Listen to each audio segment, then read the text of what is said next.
दशक होऊन केला विशद वेदे दशकींचा अनुवाद तिथे दशके बोलला. नाना ग्रंथांच्या संमती उपनिषदे वेदांत श्रुती आणि मुख्य आत्मप्रचिती टिप्पणी. कोणता ग्रंथ मी पाहणार आहे ते सर्वात प्रथम सांगतात. दासबोध या नावाचा ग्रंथ काय त्याच्यामध्ये निरूपण केलेलं आहे ते सांगितलं. बहुधा अध्यात्म निरूपण निरोपी काय अधिकार ते सांगतात. कोणत्या शास्त्रावरून आपण हा ग्रंथ लिहिला ते सांगतात. का आपणच आपल्या मनाला आलं ते लिहिलं. विद्वान असाल, उत्तम संत झाला असाल, कदाचित उत्तम साधक असाल, काय ते असाल ते, पण केवळ तुमच्या म्हणण्यावर आम्ही विश्वास ठेवावा असं काय, कोणते ग्रंथ आणले आधाराला तेही सांगतात. आणि शेवटी त्याची फलश्रुती काय आहे ते या ओळीमध्ये समर्थाने असं स्पष्ट सांगितलंय. नाना ग्रंथांच्या संमती आधाराला नाना ग्रंथ आणलेले आहेत.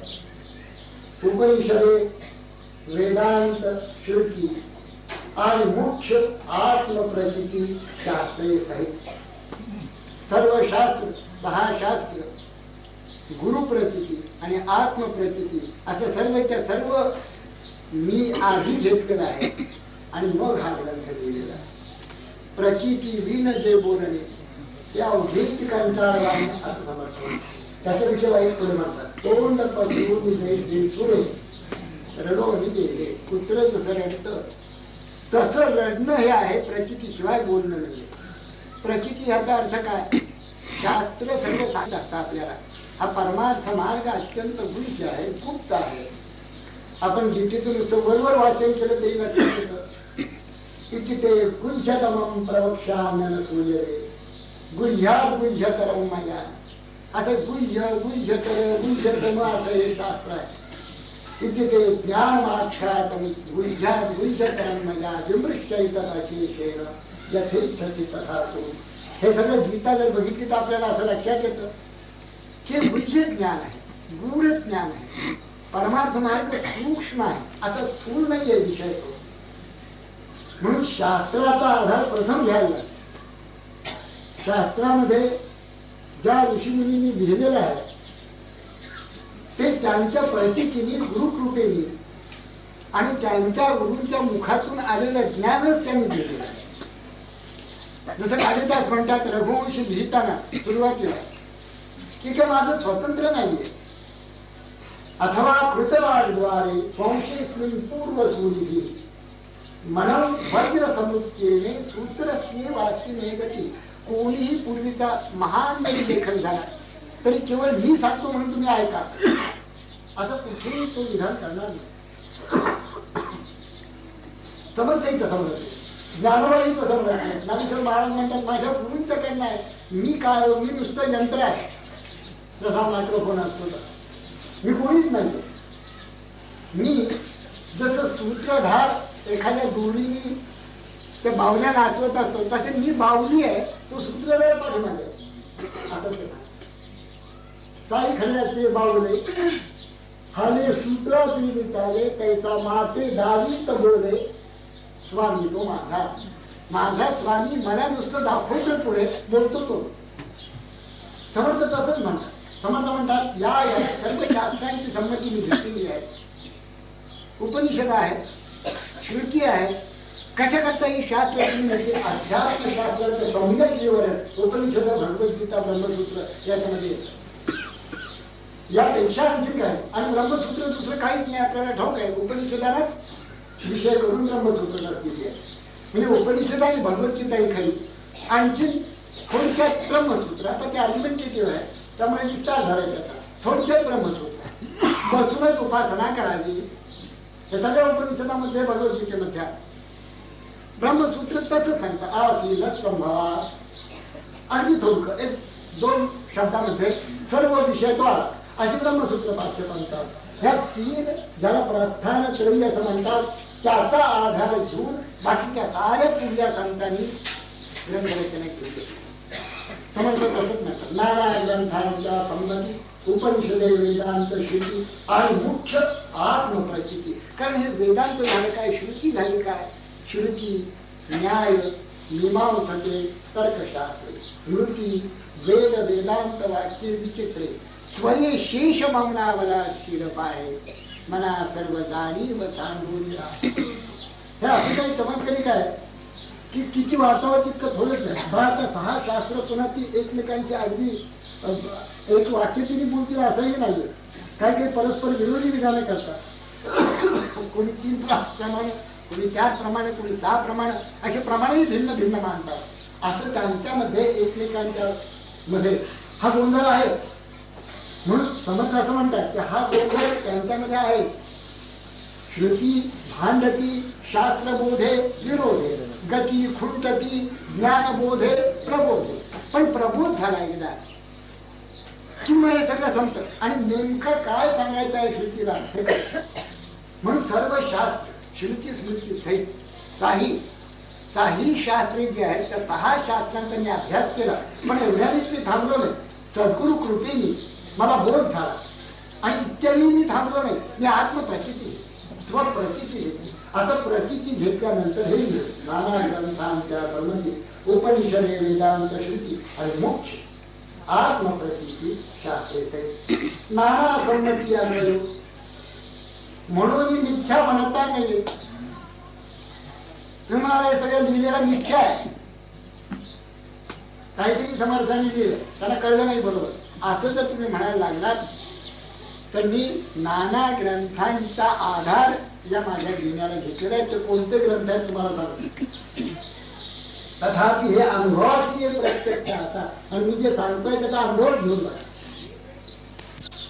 मी काय भक्तीचे जे सांगतोय श्रवणम कीर्तनम विष्णू स्मरणम पादसेवनम जे काही मी भक्ती सांगतोय त्याचा तुम्हीच अनुभव घ्या. जे काही ज्ञान म्हणजे आत्मज्ञान, पाहावे आपण असे आपण जाणावं ज्ञान. तुम्ही प्रत्यक्ष कसा प्रत्यय घ्यायचा, अवलोकिता मस्त स्वरूपाची होय.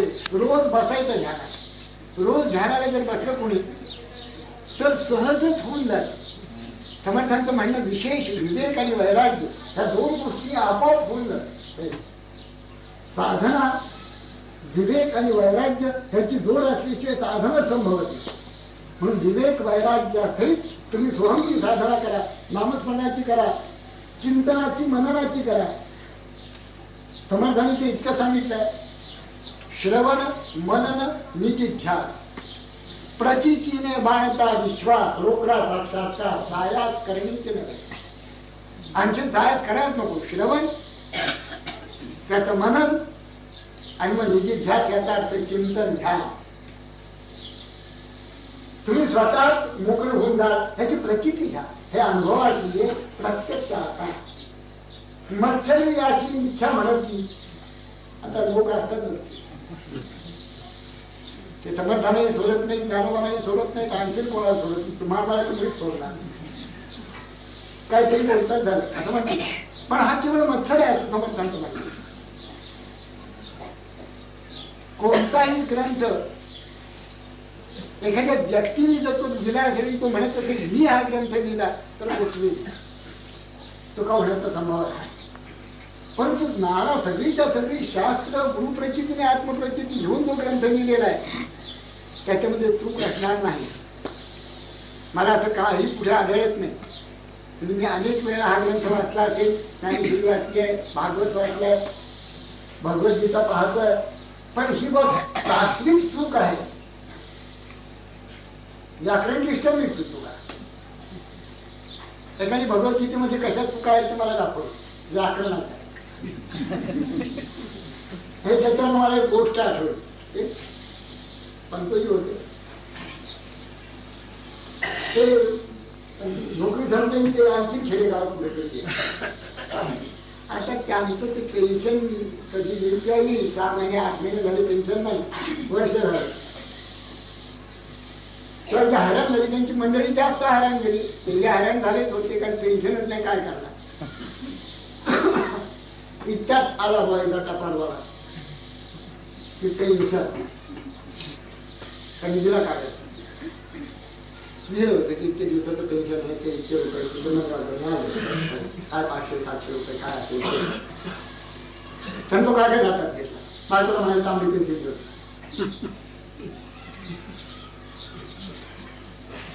चूक चूक 12 चुका पुढील हे त्याच्यावर भिरकावून टाकला त्यामुळे पुन्हा दुरुस्त करून घेऊन घेतलं असं तंत्र होऊन जात. कशाला महत्व आहे त्या गोष्टी विसरून जातात आणि व्याकरणाच्या चुका काढत भगवद्गीतेतल्या व्याकरणाच्या चुका. एखाद्या आपण संतांकडे जातो नाक थोडं नट्ट आहे बाकी बरं आहे हे काय संतांचं लक्षण आहे नाक थोडं नट्ट आहे सांगायचं बाकी बरं आहे म्हणजे काय तुम्ही संतांचं नाक कसं आहे डोळे कसे आहेत कान कसे आहेत गाल कसे आहेत हे बघायला गेलं होतात का तो कोणत्या बोधात आहे ते तुम्हाला समजलं तर बघायला गेलं होता. म्हणून मत्सर आणि याला कोणी जर मिथ्या म्हणत असतील तर मत्सरच असला पाहिजे असं समर्थांचं एकंदर. मत्सरे अशी मिथ्या म्हणत तरी अवधींची ग्रंथ उच्छेदिती. जर मत्सर तुम्ही कराल या ग्रंथाचा आणि याला मिथ्या म्हणाल तर याच्यामध्ये काहीतरी चूक आहे अर्थवाद आहे नाना तऱ्हेचे दोष आहे असं जर तुम्ही म्हणायला लागलात तर अवघेची ग्रंथ उच्छेदिती कारण सर्व ग्रंथ संमतीला घेतलेले आधाराला घेतलेले नाना ग्रंथांच्या संमती आणखी भगवत वाक्ये भगवंताची वचनच घेतलेली आहे.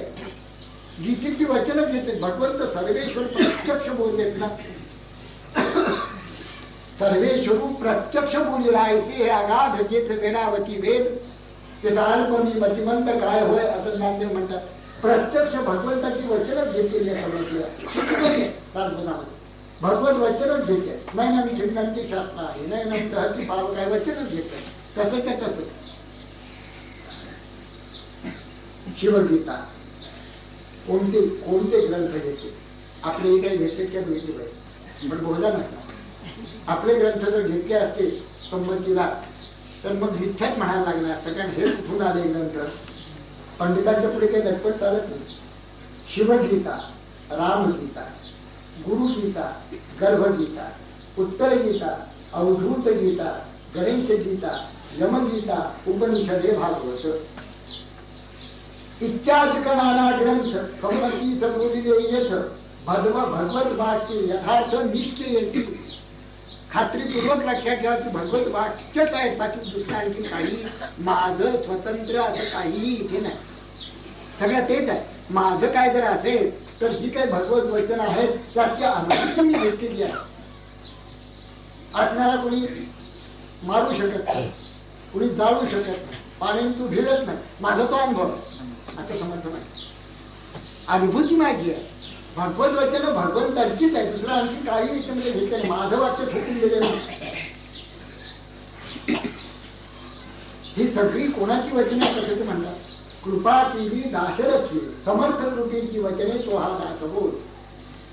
प्रत्यक्ष रामचंद्रांची वचन आहे त्यामुळे आणखी माझं वचन आहे म्हणून तुम्ही मिथ्या म्हणाल तर तसं नाही त्यांची वचन आहे. पण मत्सर असतो ना मनामध्ये जबरदस्त. मत्सराचं काय आहे हा मत्सर असा चमत्कारी शत्रू आहे.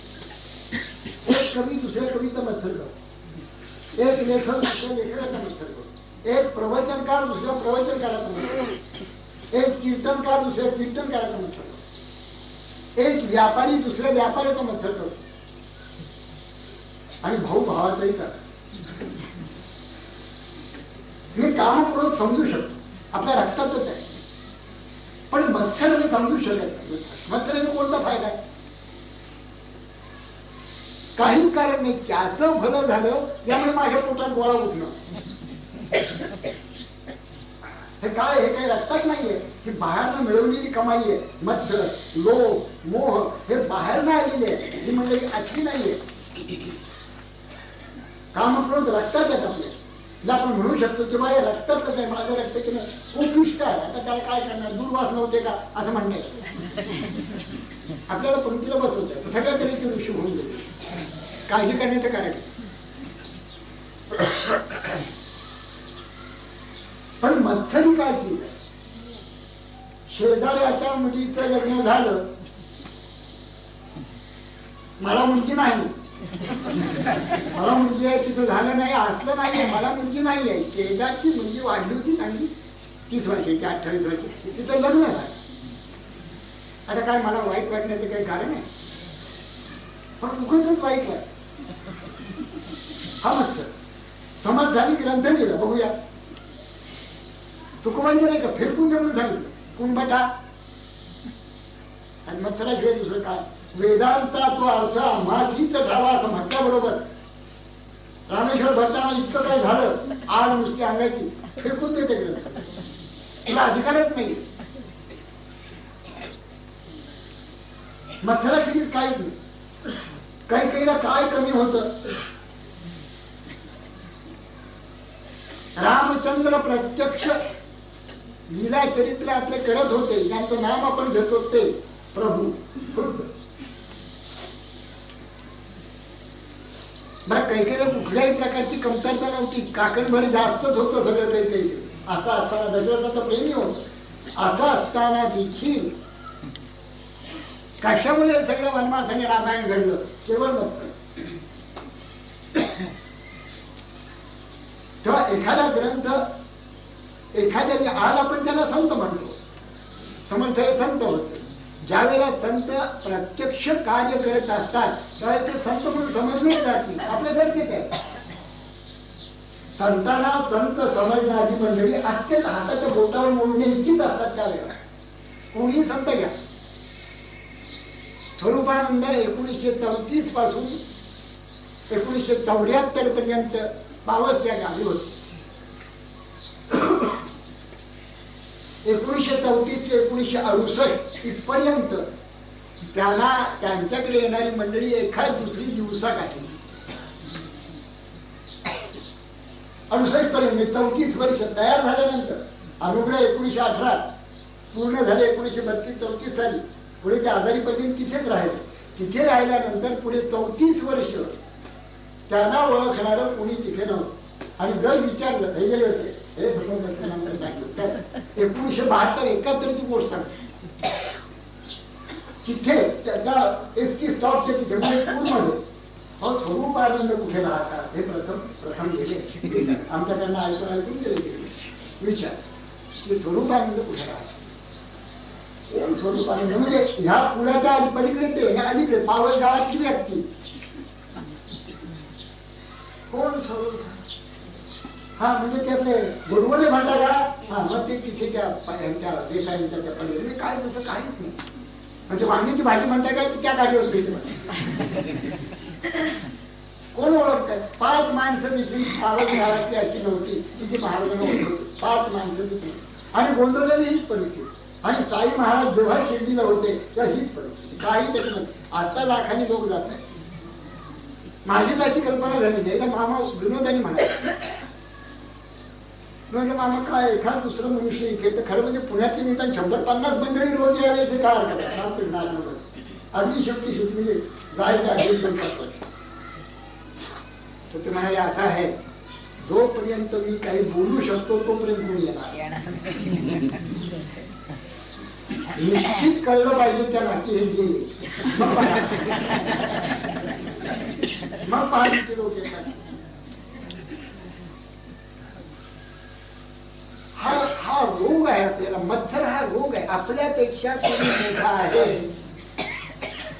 रामचंद्र आठवले आले होते, ते मला म्हणाले की खरं सांगायचं म्हणजे बाळासाहेब असं आहे की कोणी आपल्यापेक्षा मोठा आहे, चांगला आहे असं सांगायला जीभ कशी अडखळून जाते. खरंच मला तेव्हा ही अडखळती का काय घटात त्या घटात. तू चांगला आहे बा, तुझ्याजवळ हा गुण आहे असं म्हणाला काय? आणि संत नेमकं हे उलटतात. परगुण परमाणून पर्वती कृत्य नित्यम. दुसऱ्याचा परिमाण एवढा गुण पर्वतासारखा उभा करतात आणि सांगतात, त्याला उत्तेजन देतात की तू चांगला आहे, तू उत्तम आहे, तू साधक आहे, कर, नामस्मरण कर, ध्यान कर, गीतावाद, ज्ञानेश्वरी वाद, असं त्याला उत्तेजन देतात संत. आणि हा तुला काय येतंय, तुला काय करत? म्हणून हा मत्सरे याची इच्छा म्हणती तरी अवघी व्यक्ती समाधान शेवटी सांगायला लागला की तू जर मत्सर या ग्रंथाचा करायला लागलाय तर हा एक ग्रंथ नाही, याच्या आधारावर 100 ग्रंथ आहे. भगवत वचन आहे, सगळ्याची सगळी इच्छा म्हणणार का तू? असं त्यांचं विधान.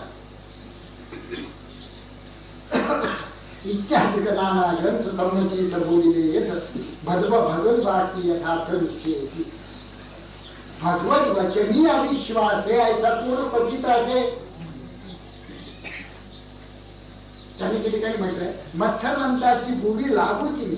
नको ते मत्थरमंत जे असतात ना त्यांच्यापासून अगदी जपून आणि गुप्त पाळणी करावं. उदंड करी गुप्त रूपे भिकाऱ्यासारखे स्वरूपे त्याच्या यश कीर्ती प्रतापे सीमा सांगली. उदंड करी गुप्त रूपे गुप्त रूप राहून करावं. जरा तुम्ही प्रकट झालात ना लोकांना मत्सराशिवाय दुसरं आणखी काही होत म्हणून ती वाटच मोडून टाकावी. जनामध्ये दुर्जन प्रगटलं तरी अखंड खडखड म्हणून ते वाट बुजवून टाकतात. अगदी साक्ष शास्त्रामध्ये सांग हे काही म्हणजे परमार्थ हा खरोखरीच असा आहे आपल्या अवगुणाचा त्याग करायचा आहे आणि दिवसेंदिवस अधिकाधिक गुण आपण मिळवायचो. ज्या योगाने नामस्मरण ध्यान करायला आपलं मन निर्मळ स्वच्छ होईल आणि त्यांनी नामाचं स्मरण अथवा ध्यान उत्तम तऱ्हेने होईल. अवगुणाचा त्याग न करता नुसतं आपलं काहीतरी अंगठी काढली घड्याळ काढली आणि काही होणार यांनी काहीही होणार परमार्थ होऊच शकत नाही. हे जादूचे खेळ आहे. म्हणजे आमचे रघुनाथ आपले काय रघुवीर आहे ते हे खेळ करते. यांच्याशी काही संबंध परमार्थाचा काही संबंध नाही. परमार्थ म्हणजे आमचं शुद्धी आहे ट्रान्सफॉर्मेशन आहे. जे मन आहे ते मन तसं राहता कामा नये. मनात मत्सर गेला पाहिजे काम गेला पाहिजे क्रोध गेला पाहिजे अहंकार गेला पाहिजे दंभ गेला पाहिजे. हे सगळं गेलं तरच शक्य आहे. बुद्धी जी आहे त्या बुद्धीने जे काही निश्चय केलेले आहेत जुने ते निश्चयचा कुचकामाचे असतील टाकून दिले पाहिजे. नवीन चांगले निश्चय बुद्धी नामस्मरणच करील ध्यानच करील गीताच वाचील असे निश्चय ज्ञानेश्वरीलाच जाईल असे निश्चय संतांची संगती करील असे निश्चय करायला पाहिजे. असं सगळं ते ट्रान्सफॉर्मेशन आहे. सगळं बदल आहे शरीराला देते. जिथे खाण्याच्या सवयी आहेत बोलण्याच्या सवयी आहेत जिभेला कानाला ऐकण्याच्या सवयी आहेत. चंद्रमे जे आलांछन याच्यावरचं विवरण आपल्याला माहिती आहे की सगळीच्या सगळी इंद्रिय उत्तम करायला पाहिजे फ्रेश पाहिजे टवटवीत पाहिजे आणि पुन्हा जे ग्रहण करण्याचे विषय आहेत ते मनाला नीट कळलं पाहिजे बुद्धीत नीट बसले पाहिजे की हे घ्यायचं आहे हे घ्यायचं नाही. प्रवृत्तींच्या निवृत्तींच्या कार्याकार्ये भयाभये बंधम मोक्षंच या व्यक्ती बुद्धी सा पार्थ सात्विकी असं सात्विक बुद्धी असली तरच ही घेता येतं.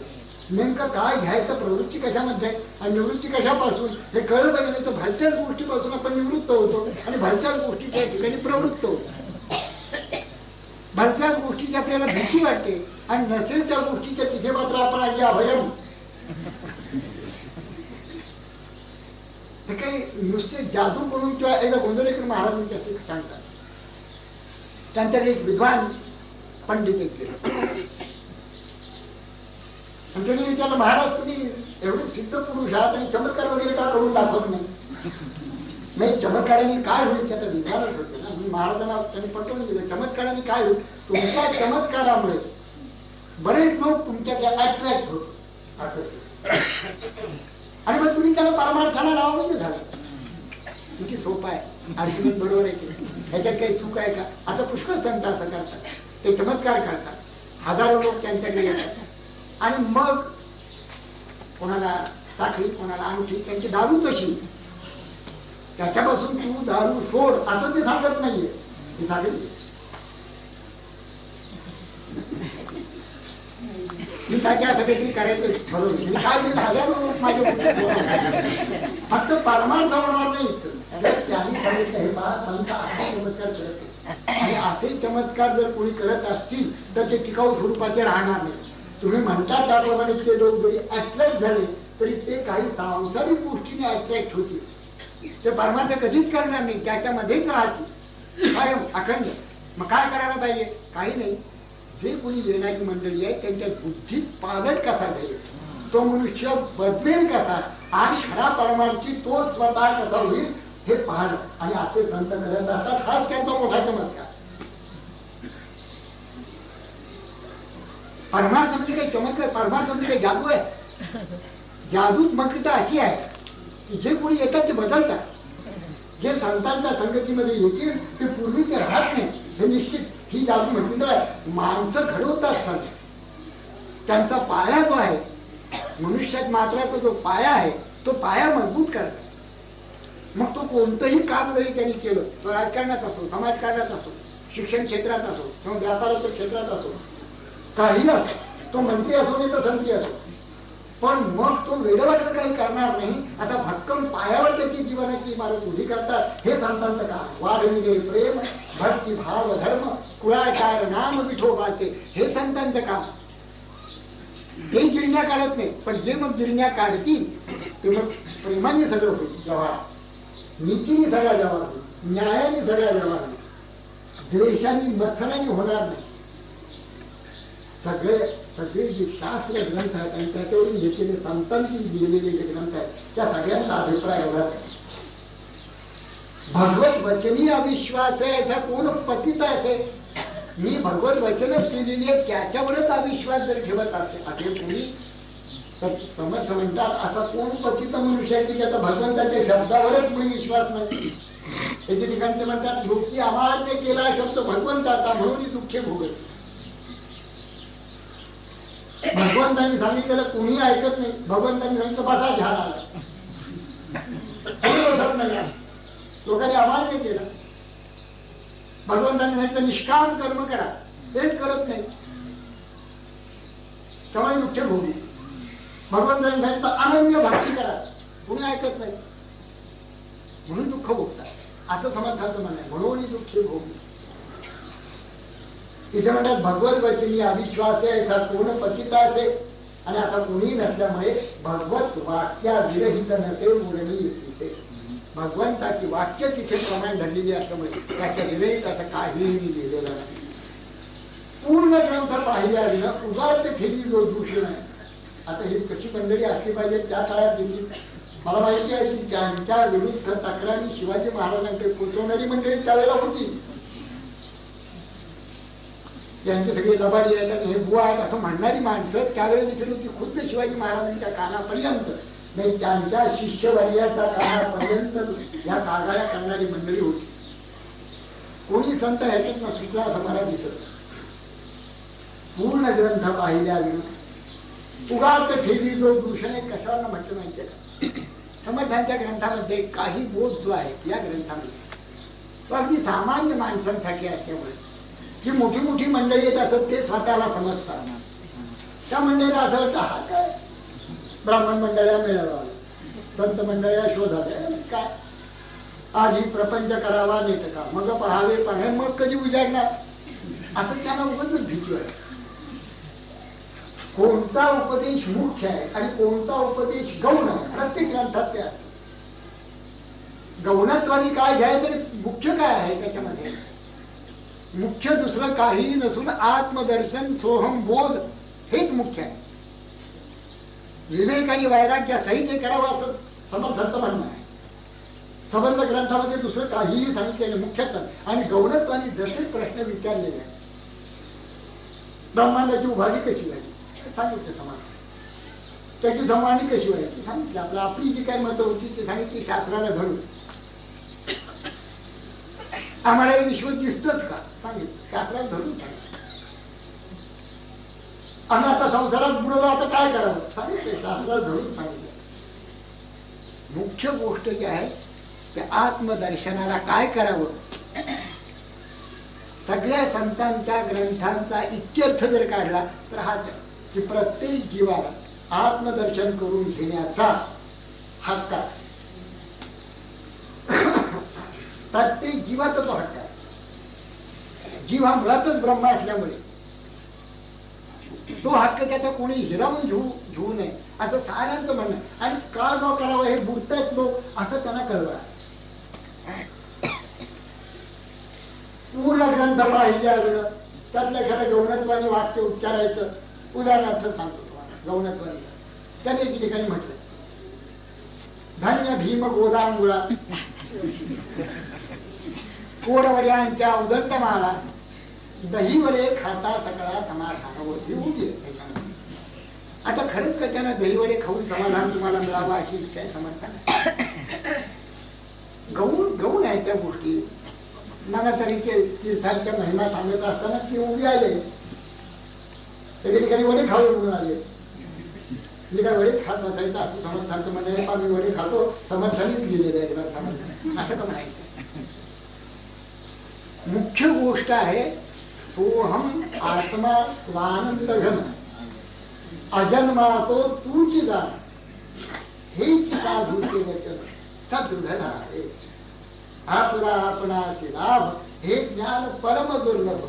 आपलाच आपल्याला लाभ होणं, स्वरूप बोध होणं, स्वरूपाचा आनंद प्राप्त होणं हे परम दुर्लभ. जे आदि अंती स्वयंभ स्वरूपाची स्वये अहम आत्मा हे कधीची विसरू नये. स्वरूपानुसंधाने तरे प्राणी मात्र हे सगळं मुख्य होत. त्याला पोषक असलेले काही साधना विवेक वैराग्याधिक हे सगळे त्यांनी सांगितले या ग्रंथामध्ये. पूर्ण ग्रंथ पाहिल्यावर उगाच ठेवी जो दूषण तो दुरात्मा. दुरात्मा ह्याची देखील व्याख्या त्यांनी केली आहे. दुरी आत्मा ज्याला तो दुरात्मा. समर्थांनी व्याख्या करून टाकली. दुरात्मा दुरात्मा म्हणजे काय आपण उदाहरण वाईट आहे. दुरात्मा आहे. दुरात्मा म्हणजे ज्याला आत्मा दुरी आहे तो दुरात्मा. दुरात्मा दुरभिमान दुराभिमान मत्सरे तरी तो दुरात्मा आहे आणि मत्सर आहे. त्या मत्सराने दुरभिमान ही त्याच्यामध्ये आलेला आहे. असा दुरात्मा दुराभिमान मत्सरे तरी अभिमाने उठे मत्सर अहंकार. हा काय ग्रंथ आहे का? हे काही शब्द आहेत काय उघड ढोबळ सगळे समर्थांनी लिहिलेले. कारण हे पंडित ना त्याचा ग्रस्त एक पंडितच आले. मला म्हणाले ज्ञानेश्वरी कधी होते त्यांचं काही गृहीत धरता येईल का? त्यांचं तत्वज्ञान जे आहे ते काय तुम्ही अगदी 100% तसं तसं गृहीत धरणार का? 100%. म्हटलं म्हणजे किंवा मला काही कळलं तुम्ही काय म्हणणार तुमचं. नाही, ज्ञानेश्वरीला आम्ही प्रमाण मानत नाही. मग कशाला प्रमाण मानता? भगवद्गीता. हो, भगवद्गीता हे प्रमाण आहे. कारण प्रस्थानत्रयी मध्ये ते एक असल्यामुळे भगवद्गीता वस्तुतः ती तशी बघायला गेलं तर स्मृतीच आहे. काय कुठपणे पण आम्ही तिला श्रुतीच्या पंक्तीला बसवलं. आम्ही त्या पंडितांनी कसं बोलतात ही मंडळी. मी त्यांना म्हटलं की मग भगवद्गीता ही तुम्हाला प्रमाण असेल काही बाजू पूर्ण नाहीच आहे तुमच्या दृष्टीने, पण काही जर प्रमाण असेल तर मग त्याची कोण न सोडता ज्ञानोबानी ज्ञानेश्वरी लिहिलेली. तुम्हाला जर ती कळली नसली तर इथे त्यात येत नाही ते तुमचे इतकेच पंडित आहेत. ते मानतात की ज्ञानेश्वरांनी नुसतं काव्य केलं. हे काय काय युगायुगांचा लॅम्प पोस्ट मी मोतीला वीज कुठे तिरवसिन जर स्तोचे संपे पंप पंपुनी पंपे. हा काय तिचे डोळे विजेच्या बॅटरीसारखे होते आणि ती विजेच्या खांबासारखी उंची होती. असले याला काल पिपात ओढ्या मेले उंदीर ते तसेच पडू द्या. पुन्हा ते काढून आमच्या मला आठवत आहे ना इंग्रजी काही 4वी 5वीत असेल त्यावेळेला एक काव्य होत. मला अजून त्या काव्याचं काय आणि आम्हाला तो प्रश्न होता ब्युटी ऑफ द पोएम ते काव्य असत. मला अजून ते आठवत. काव काव करितात कावळे मोकळे करुणी आपुले गळे. आता हे ब्युटीच्या काव्यामध्ये असं का ज्ञानेश्वरी किंवा दासबोध आहे? हे काही शब्द पांडित्य आहे का? हे का अलंकारिक ग्रंथ आहे का? भाषेवर अलंकारावर साथ चढवलेला अलंकार असे ग्रंथ आहेत काय? हे अध्यात्माचे ग्रंथ आहे. आणि ज्ञानोबांनी स्पष्ट सांगितलं आमच्या अध्यात्म ग्रंथी ये अंतरंगचे अधिकारी लोक वाक्यातुर्य होईल सुखिया. बाकीचे काय वाक्यातुर्य सुखी होतील ते होत, पण मुख्य अंतरंग म्हणजे जे नामधारक आहे अथवा जे ध्यान करतायत अथवा त्यांना चिंता आहे करण्याची काही खरोखरी जिद्दीने केला पाहिजे परमार्थ. असं परमार्थ होणार नाही. एक 2 मित्र आळंद गेले. पेन्शन घेतलं होतं. मामा भेटले सोनोकर. मामा म्हणाले आता पेन्शन घेतले आता काय करावं? ज्ञानेश्वरी वाचावी. फारच चांगलं झालं. मला तेच ठरवलं त्याची खोली घेतली पलीकडे आश्रमामध्ये आता ज्ञानेश्वरी वाचावी. मामा म्हणाले फार चांगलं. कोणती घेऊ? कोणती घ्या? ज्ञानेश्वरी केलेली ज्ञानेश्वरी कुठली घ्या? सागरे महाराजांची चांगली आहे. कधी वाचायची? झोपता झोपता. सगळ्या दिवसभर व्याप करायचा उन्हाळ्याची. टेन्शन घेतल्यानंतर देखील उन्हाळ्यानं थांबत नाही आणि झोपता झोपता ती अशी वाचायची. तो मित्र शेजारी झोपायचा, त्याला काही इंटरेस्ट नव्हता ज्ञानेश्वरीचा. हा एकच इंटरेस्टेड व्यक्ती एकच त्या दोनात होती. कारण 50% तरी ज्ञानेश्वरी वाचत असते तरी पुरे झालं वाचायला. आता काय काय 5-25 ओळ्या वाचते म्हणजे ज्ञानेश्वरी पडायची जोर पाहिजे. मग त्या मित्राला असं 15-20 दिवस झाल्यानंतर काय त्यांची 100-50 पानं झाली. या मित्राने दरम्यान काय करावं? त्यांची जी खूण घातलेली असेल ती खूण मागे करावी. खूण तशी ठेवावी. आता ह्यांचं अध्याय होणार कसे? पहिला अध्याय जिंकून झाला. आता पुढे 2-4 महिन्यांनी मामा पुन्हा भेटले. काय कसं काय चालू? ठीक चालू वेळ ज्ञानेश्वरी वाचतो. वा छान करतो. कसं काय वाटलं तुम्हाला? आनंद होत. पण सोनोपंत एक गोष्ट मला खटकली वा. चकित झाला तर संबंध जन्मभर आम्ही वाचला, आम्हाला कुठे खटकलं नाही आणि याला कसं काय खटकलं कुठे? बरं शिकलेली मंडळी, पेन्शन पण शिकलेली चांगली, हायली एज्युकेटेड. काय घडतं? काय झालं? म्हणजे काय नाही, सगळी ज्ञानेश्वरी तशी चांगलीच आहे. तुझं संतती आहे ज्ञानेश्वरी, पण रिपिटिशन किती आहे? काय करणार? हे असं का कुठे ग्रंथ वाचायचं? अभिमाने उठे मत्सर, मत्सरीने तिरस्कार, पुढे क्रोधाचा विकार. बळे अभिमान, मत्सर, क्रोध. सगळे संत होरपळून निघालेले आहेत मत्सर आणि क्रोधा. उदंड निंदा जी संतांची झालेली आहे की तुकारामांचं त्याचं कारण मत्सर आणि क्रोध. अभिमान म्हणून तुकोबांनी एके ठिकाणी म्हटले, गाढवभर पोथ्या वाचतो, काय उपयोग आहे का त्याचा? तू नाम घे, विठ्ठल विठ्ठल म्हण. गाढवभर पोथ्या वाचून म्हणजे गाढव त्यावेळेला गाढवावरला उंटावरला अशा पोथ्या घ्यायच्या पंडितांच्या. पंडित पुढे आणि ती गाढव पाठवणार. हे एक गाढव पुढे आणि पाठवण्याची गाढव. तुकोबांनी असं म्हटलंय, पंडित म्हणता वाटे सुख, परी तो पाहता अवघा मूळ. काय करावे भूकिले वेद पठण वाया गेले, वेदी सांगितले ते न करी, समब्रह्मणे दुराचारी. हा तुका म्हणे जीवी शिव हा किती इच्छेचा अनुभव तुला कळतो का? काही कळत नाही. तू पुष्कळ पोथ्यावरती काय उपयोग होणार? तू साधना कर. जितकी साधना करशील तितकं तुला सगळे ग्रंथ आपोआपच कळतील. तुला आणखी सांगायला लागत नाही. ज्ञानेश्वरीच्या कुठे क्लासला जायला नको. या शब्दाचा अर्थ काय म्हणजे त्याचं एक असं काही नाही लागत. साधनी आपण ज्या पातळीवर जातो त्या पातळीवर गेल्यानंतरच हे संतांचं वाचन वचन आपल्याला कळायला. तुझे वाक्य व्यक्ती न येता देवा, जो जाणे आपुल्या जाणीवा. हे काहीच नव्हे, हे मदभावा भरवसेने आहे. गुरुकृपा झाल्याशिवाय आणि गुरुनी सांगितलेला मार्ग आपण चालल्याखेरीज आपल्याला एक ग्रंथ कळणे शक्य आहे. पण मत्सर, अभिमान, क्रोध. प्रथम अभिमान, अहंकार, त्याच्या पुढे मत्सर आणि मग क्रोध. अभिमान येऊन मत्सर, मत्सर ये तिरस्कार, पुढे क्रोधाचा विकार, प्रभय बळे बळे. ऐसा अंतरी नासना. आता नासक कोणता पदार्थ आपल्याला मला वाटतं सांग? कधी कधी दूध नासतं, मग त्याचं काहीतरी साखर बिखर घालतात. म्हणजे असं कसं तरी आपण खातो. आता नाचलं काय ताकवत नाही, मग 3 रुपये किलो झाला तरी, मग 3 रुपये लिटर झाल्यामुळे. नाही तर नाचतेला भाजी नाचली, आपण काय खातो? काही नाचकाव. एखादा मनुष्य नाचला आपण काय म्हणू? कशाने नाचतो ते सांगितलं समर्थाने. अभिमान, मत्सर, तिरस्कार, क्रोध, नाच. क्रोधाचं तत्वज्ञान करणारी मंडळी आहे. रागवलंच पाहिजे. रागवल्याशिवाय होतं का काय? मुलाबाळांना रागवलं पाहिजे. असं म्हटलंय, लाल येत 5 वर्षांनी 10 वर्षांनी ताड येईल. अरे पण तू आता 25 वर्षाचा झाला, प्राप्ती तू 16 वर्षे म्हणतच नाही. 15 वर्षापर्यंतच म्हटलं, पुढलं काय? आता तो 25 वर्ष झाला, आता त्याला मित्रवत वागवावं असं तुम्ही सुभाषित म्हणतं. ते तारेत बरं तुमच्या लक्षात राहील. कोणावरही राहत, बायकोवर रागवतील, नवऱ्यावर रागवतील, मुलांच्यावर रागवतील, नोकऱ्यांच्यावर रागवतील, सगळ्या समाजावर रागवतील. आणि मग लोक काय म्हणत माहितीये का?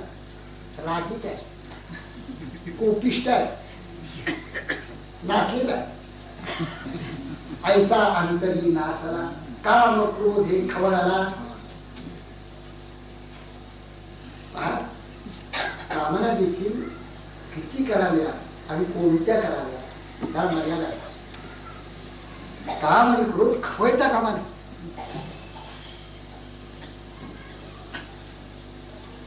घर पाहिजे आता दुसरं कशाला, गाडी पाहिजे घे आता दुसरी कशाला, वस्त्र पाहिजे 52 साड्या आहेत आता 53 कशाला. आत्ता जीवन झालं मग आता चहा कशाला. साधी गोष्ट आहे. संत असं सांगत नाही की तुम्हाला देहाला, मनाला आणि बुद्धीला जे अत्यंत आवश्यक आहे ते सगळेच्या सगळे विषय गुंडाळून ठेवा असं संत सांगत नाही कधीही. संत असं सांगतात की ज्याची जरूर नाही तुमच्या देहाला, मनालाही नाही, बुद्धीलाही नाही, असे किती विषय तुम्ही उपभोगता. ज्ञानेश्वरी झाली आता किंवा दासबोध झाला आता सांगा. आता जर वर्तमानपत्र हातात घेऊन एखादा मनुष्य मला दिसला इथला सांग, बाकीच्या आहेतच आज वर्तमानपत्र घेऊन, कोण आलं आता जर यापैकीच कोणी जर वर्तमानपत्र वाचत रस्त्यावर दिसलं तर मला असं वाटेल की काय झालं. अरसिकेषु कवित्व निवेदनम शिरसी मालिक मालिक मालिक. आता वर्तमानपत्र नाही, निदान 1 तास 2 तास तरी ह्या दासबोधाने आपल्या डोक्यामध्ये ठाण मानून घेतली, हृदयामध्ये त्याला जागा द्या, मनामध्ये जागा द्या. काही जगात चाललेलं असू द्या, पण 1-2 तास तरी लक्ष देऊ नका त्याच्याकडे. मग बघूया 10च्या पुढे काय बातम्या येतातच.